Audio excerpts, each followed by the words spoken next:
예, 오늘 말씀 제목은 새벽을 깨우리다. 성경이 말하는 새벽의 의미에 관해서 말씀드리고자 합니다. 참 놀라운 것이 제가 보통 설교를 지금 2024년도인가요? 몇 년도였지? 맨날 그 23년도인가요?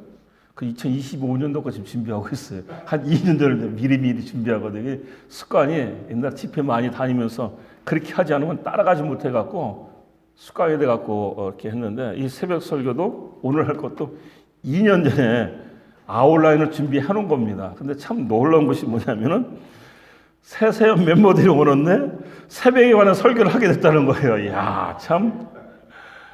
야, 하나님의 그 프로비던스 섭리하시면 정말 우리가 어떻게 판단할 수가 없습니다. 정말 놀랍고 하나님께 감사를 드립니다. 이제 이 자리에 계신 분들, 이제 여러분들이 이제 열흘이면 이제 우리가 이제 온두라스 가게 되는데, 저는 온두라스 가서 은혜를 안 받은 적이 없습니다. 아마 요번에 같이 가시는 목사님들, 사모님들 같이 많은 은혜를 받게 될 줄 저는 믿습니다. 그곳에 가면은 새벽에 아침 6시 예배, 그 다음에 7시 15분인가 7시 반에 학생들하고 같이 예배, 그리고 또 저녁에 예배. 그래서 예배에서 시작해서 예배로 끝나는 그런 스케줄이에요. 그래서 예배 때 은혜를 안 받으면 하루 종일 은혜를 받을 수 없게 됩니다. 아마 요번에 가시면은 이곳이 천국이나 이런 생각을 하시는 분들도 계실 거라고 저는 생각합니다. 자, 그런데 제가 그곳에 가서 첫 번째 드린 예배가 새벽 예배인데, 그때 제가 아주 특별한 은혜를 받게 됩니다. 그리고 그 뒤로부터 10년을 넘는 세월 동안 그곳에서 드리는 모든 예배를 통해서 제가 은혜를 받게 됩니다. 오늘 그것에 관해서 제가 이제 말씀드리려고 하는 거예요. 참 알 수 없고 정말 이해가 안 되는 그런 상황인데, 새벽 예배가 그렇다는 겁니다. 그게 무슨 상황이라면, 우리가 새벽 예배 또 보통 예배 때 드릴 때 보면은 선교사님 나와서 이렇게 김문 목사님처럼 이렇게 찬양 인도를 합니다. 그러고 나와서 거기에 이제 목사님들이라든가 리더들이 설교를 하는데, 여러분, 우리가 왔다고 해서 그분들이 한국말로 하겠습니까? 영어로 하겠습니까? 아니요. 스페인말로 찬양하고 스페인말로 설교를 하는데 보통 30분에서 1시간 반을 합니다. 그러면 알아듣지도 못한, 모르는 찬양에다 알아듣지 못하는 말인데 은혜를 받을 수 있겠습니까? 그런데 은혜를 받는다는 거예요. 모르는 찬양과 알아듣지 못하는 언어로 선포되는데도 불구하고 은혜를 받는다. 어떻게? 정말 이해가 안 되는 상황인데 왜 은혜를 받을까? 오늘의 본문입니다. 시편 57편 8절에서 9절 말씀 제가 읽겠습니다. 내 영광아 깰지어다, 비파야 수금아 깰지어다, 내가 새벽을 깨우리로다. 주여, 내가 만민 중에서 주께 감사하며 문나라 중에서 주를 찬송하리이다. 내 영광아 깰지어다, 비파야 수금아 깰지어다, 내가 새벽을 깨우리로다. 여기서 영광에 해당하는 그 말을 카보드라고 하는데, 사실을 이 단어는 영혼에 가깝습니다. 그래서 성경학자들은 대부분 영혼으로 이렇게 해석을 하는데, 그래서 공동 번역을 보면은 내 영혼아 잠을 깨어라 이렇게 돼 있고, 표준 새 번역에서도 내 영혼아 깨어나라, 또 현대인 성경도 내 영혼아 깨어라 이렇게 번역을 해놨습니다. 그냥 결론은 뭐냐면 다윗이 자기 영혼을 보고 깨나라 이렇게 말을 했다는 겁니다. 왜 다윗은 자기 영혼을 보고 깨라고 말을 했을까? 이 시의 배경은 엔게디 동굴입니다. 사무엘상 24장에 자세히 나와 있고, 목사님들 이 사건 다 압니다. 다윗이 쫓기고 있어요. 그래서 엔게디 마을이 자기 고향 동네 아닙니까? 거기로 도망을 갔습니다. 도망을 갔는데 사울이 계속해서 다윗을 쫓고 있었는데 보고가 들어옵니다. 다윗이 엔게디 마을에 숨어 있습니다. 사울의 군사를 데리고 다윗을 죽이러 갑니다. 그 소식을 들은 다윗이 어떻게 합니까? 엔게디의 그 마을에 있는 동굴 속으로 숨어 들어갑니다. 제가 이번에 이스라엘 성지 순례 갔다 오면서 엔게디 마을을 갔었습니다. 그리고 동굴들을 다 봤습니다. 동굴이 하나만 있는 게 아니라 정말 많아요. 그리고 동굴을 들어가면은 그 안에, 동굴 안에 또 동굴이 있고 동굴이 있고 동굴이 있어갖고 들어온 자기가 입구를 찾지 못하면은 나올 때 아마 거기서 숨막혀 죽을 겁니다. 엔게디 동굴이 그렇더라고요. 다윗이 잘 숨은 겁니다. 다윗이 이제는 죽었구나. 그 동굴에서 자기 부하들하고 숨어 있는데 가만히 보니까 사울이 동굴 쪽으로 오는 거예요. 얼마나 놀랐겠습니까? 그런데 군사들을 데리고 올 줄 알았는데 사울이 혼자 오는 거예요. 그래서 가만히 보니까 사울이 용변이 급해갖고 용변을 보려고 사람이 없는 동굴 속으로 들어온 거예요. 그러다 보니까 군사들이 따라올 수 있겠습니까? 따라오지 못하는 거죠. 그래서 사울이 혼자 딱 들어왔을 때 다윗은 안도의 한숨을 집니다. 그리고 이 사울이 용변 보는데 신경 집중했을 때 사울의 옷을 취하는 그 사건. 여러분, 이 일이 우연한 일이 아니라는 것이 사울이 말한 말에 들어가 있습니다. 내가 악을 선으로 갚는 것을 보니 나보다 낫다. 여호와께서 나를 네 손에 넘겨주셨으나 네가 나를 죽이지 않았으니 과연 오늘 너는 나에게 자비를 베풀었다. 다윗이 사울을 죽이지 않은 이유가 있죠. 그건 뭐 다른 얘기니까 다음 기회에 하도록 하고. 이 세상에 자기 원수를 손아귀에 넣고도 그냥 놓아줄 자가 어디 있겠느냐. 24장 17절 19절 말씀 정리하면 그렇습니다. 사실 그동안 다윗은 얼마나 그 삶이 위축된 삶이었습니까? 정말 힘든 삶이었어요. 그런데 이 사건을 통해서 자기의 삶이 통째로 바뀌어지는 그러한 터닝 포인트를 맞이하게 되는 것입니다. 이때 다윗이 새벽을 깨우르다. 이 사울이 이 말을 한 뒤 이후에 다윗이 고백이 내가 새벽을 깨우르다 이렇게 고백을 했던 것입니다. 사실 이 사건이 일어난 그 시간이 새벽이다 그런 얘기가 없습니다. 언젠지 모릅니다. 그런데 왜 다윗은 뜬금없이 새벽에 일어났을 수도 있었죠. 그러나 시간이 없는데 왜 뜬금없이 새벽을 깨우르다 이렇게 얘기했을까? 새벽을 깨우는 사람이 되겠다 이렇게 선포를 한 겁니다. 새벽을 깨우는 사람. 성경은 새벽이 네 가지 의미로 나타나는데 그중에 비교할 수 있는 두 가지만 얘기하겠습니다. 시편 46편 5절에 나오는 새벽 보케르, 그 다음에 오늘 본문에 나오는 새벽 샤하르. 의미가 틀립니다. 시편 46편 5절에 나오는 새벽 보케르는 보통 오전 3시에서 6시 사이를 말합니다. 그냥 시간 개념으로 사용하는 거예요. 그래서 시편 46편 5절에 어떻게 됐냐면 새벽에 하나님이 도우시리로다, 돕다, 아자러, 구원해준다, 지원해준다, 방어해준다 이런 거예요. 새벽에 하나님께서 어려운 가운데 있는 자신의 자녀들을 보호해주고 구원해 주신다는 것입니다. 삶에서 필요한 것을 지원해 주신다는 것입니다. 사탄의 공격으로부터 방어를 해 주신다는 것입니다. 다음 주에는 하나님의 새벽에 우리를 어떻게 도우는지 그것에 대해서 말씀을 드리도록 하고 오늘 본문 시편 57편 새벽 샤하르에 대해서 말씀드리겠습니다. 제가 이번에도 성지순례가 갔고 이것에 대해서 그곳에 있는 구약학 박사 우리 인도하신 분 목사한테 말씀을 드렸더니 상당히 놀라더라고요. 예, 맞습니다. 그 의미가 맞습니다. 맞아요. 새벽이라는 뜻을 갖고 있는데 새벽이라는 그 의미보다는 상징적 의미로 어둠 속에서 밝아진다라는 뜻을 갖고 있어요. 다시 말해서 여명. 무슨 의미입니까? 근심과 걱정이 주는 어둠 같은 삶에서 하나님의 도움이 찾아오니 어둠에 묻혀있던 내 삶이 희망이 찾아오는 삶으로 바뀌어진다. 이런 의미가 바로 샤하르입니다. 그래서 다윗은 새벽을 깨어라 자신의 영혼을 향해서 어두운 잠에서 깨어나라 이렇게 외친 겁니다. 자기를 헤아리는 사울에 의해서 근심과 염려로 뒤덮여서 크게 우측되어 있던 자신의 영혼을 향해서 내가 하나님의 도움으로 반드시 솟아나게 되니까 그것을 믿고 이제 어두운 잠에서 내 영혼아 깨어나라. 이렇게 선포한 겁니다. 여러분, 선교지의 그 새벽 예배가 정말 모르는 찬양, 알아듣지 못하는 언어로 이 사람들이 설교를 하는데 왜 은혜를 받습니까? 내 영이 깨어났기 때문에. 저는 목사님들, 사모님들이 특별히 영이 깨어나신 분들이지만 이번에 선교지 가서 영이 깨어나기를 바랍니다.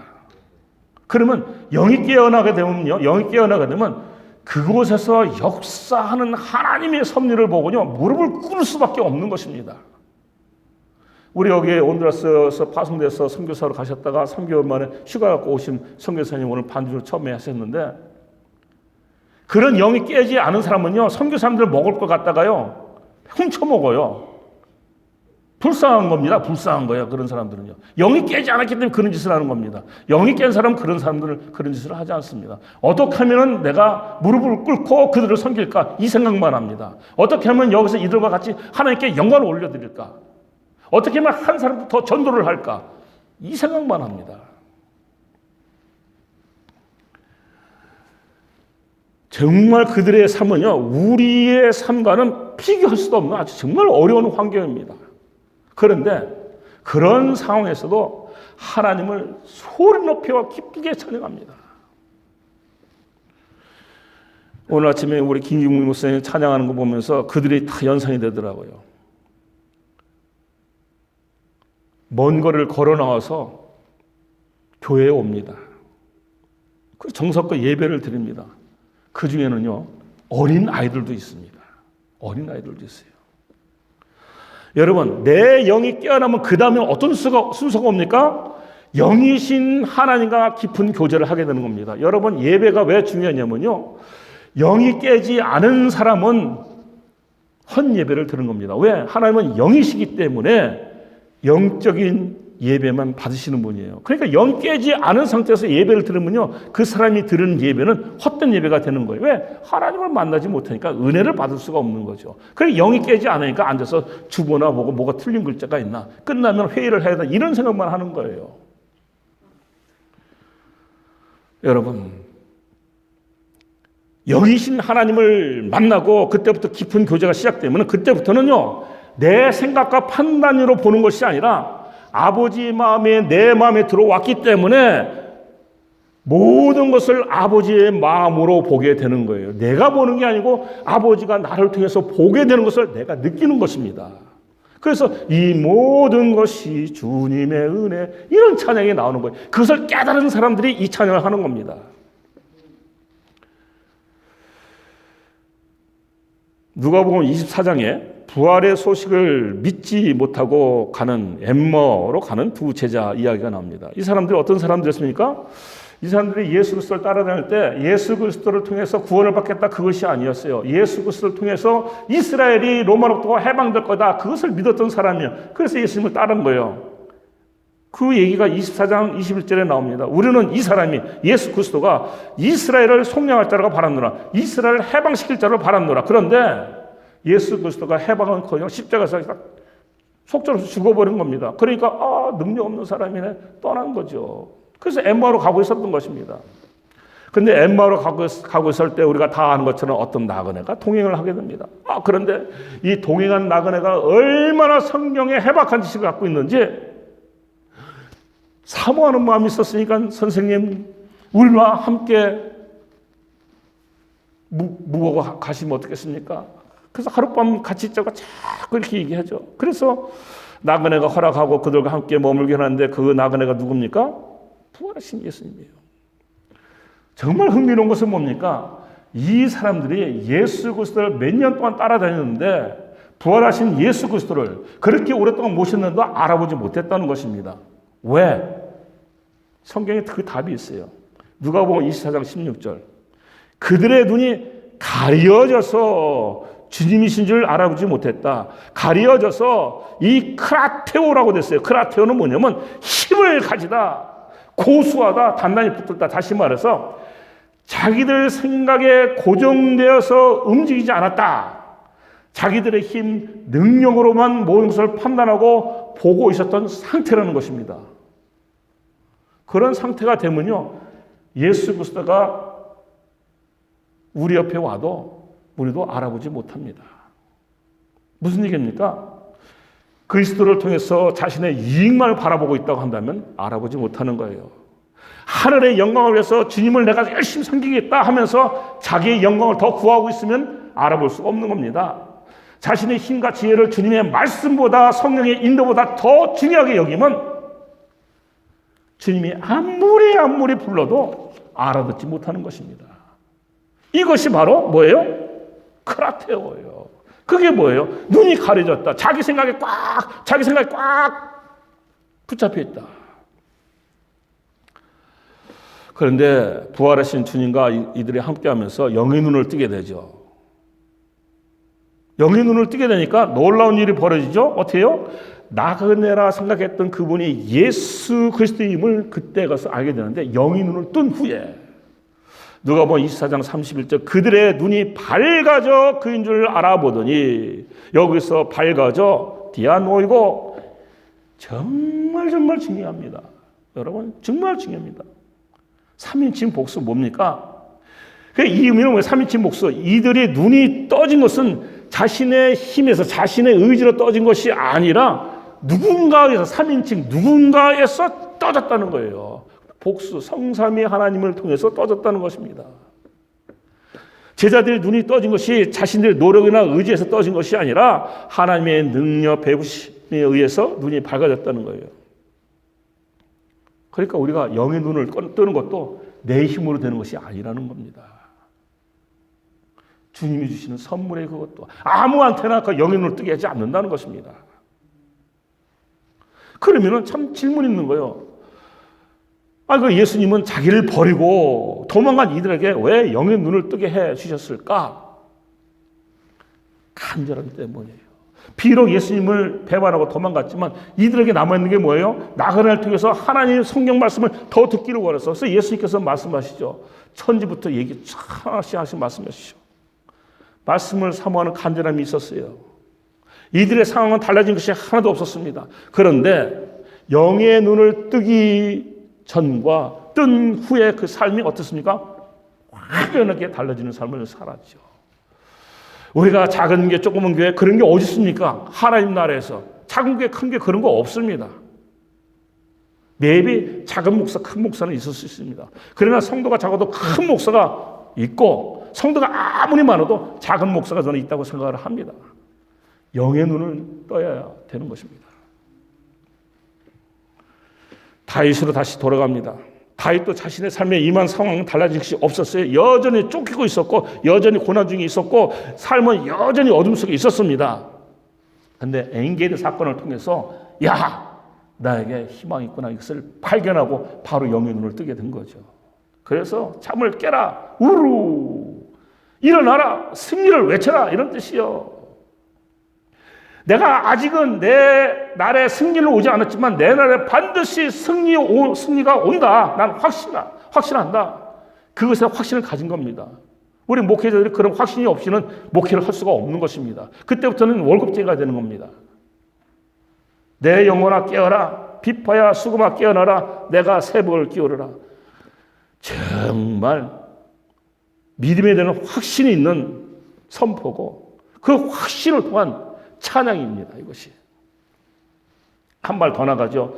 주여, 내가 만민 중에서 주께 감사하며 문나라 중에서 주를 찬송하리다.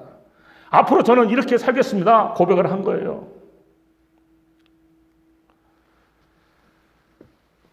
상황은 변한 것도 없고 여전히 어둠은 자신 앞에 머무르고 있는데, 반드시 승리 주심을 믿고 이제는 세상 모든 사람들 앞에 나가서 하나님을 찬양하겠다고 선언한 겁니다. 여러분, 우리가 왜 노방전도를 나갑니까? 여러분들 왜 주님마다 이렇게 열심히 전도를 합니까? 하나님 나라를 받기 때문이에요. 내 삶의 승리를 받기 때문이에요. 내 삶의 승리를 받으니까 우리가 열심히 전도를 하고 이렇게 하는 거죠. 내 삶의 패배를 봤으면 그거 합니까? 안 합니다.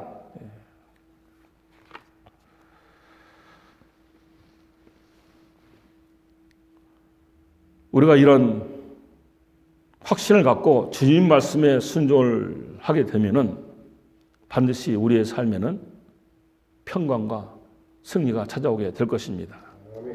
이런 말이 있습니다. 믿지 않는 자는 승리하기 위해서 싸우고 믿는 자는 승리하고 나가서 싸운다. 아멘이죠. 우리는 승리하고 나가서 싸우는 사람들이에요. 승리하기 위해서 나가서 싸우는 사람들이 아닙니다.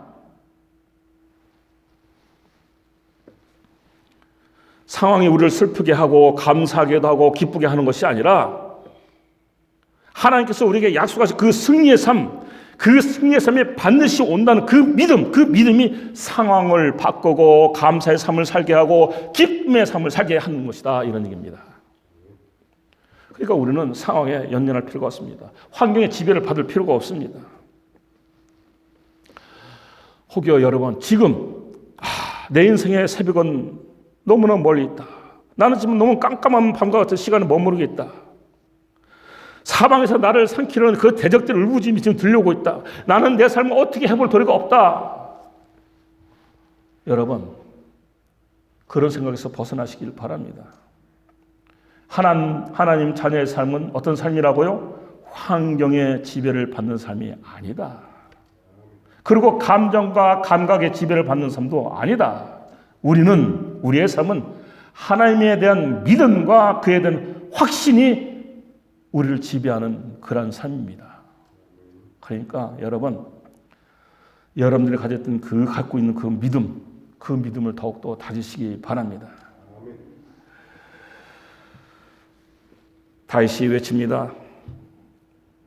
우리도 다윗처럼 외쳐야 됩니다. 내 영혼아 깨어라. 하나님이 비추시는 광명의 날에 다가오니 내 영혼아 깨어라. 내 삶에 베푸르신 모든 것을 통하여 나는 하나님의 영광을 찬양하리라. 밤이면 반드시 새벽에 찾아오듯이 어떠한 고난이 찾아오든 흔들리지 않고 희망의 삶으로 인도하시는 하나님을 늘 깨어서 찬양하리라.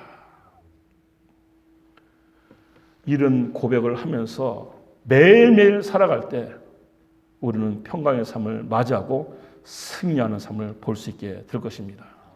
그러한 우리 모두가 되기를 바랍니다. 기도하겠습니다. 아버지 하나님 감사합니다. 다윗이 자신을 향해서 외쳤습니다. 새벽을 깨우다. 자신이 잠자던 영혼을 깨우겠다고 말했습니다.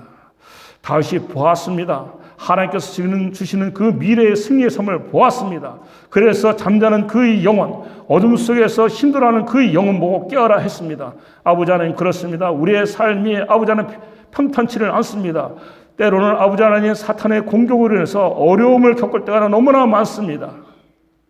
그러나 아버지 하나님 그럼에도 불구하고 우리의 삶에 승리 주심을 믿습니다.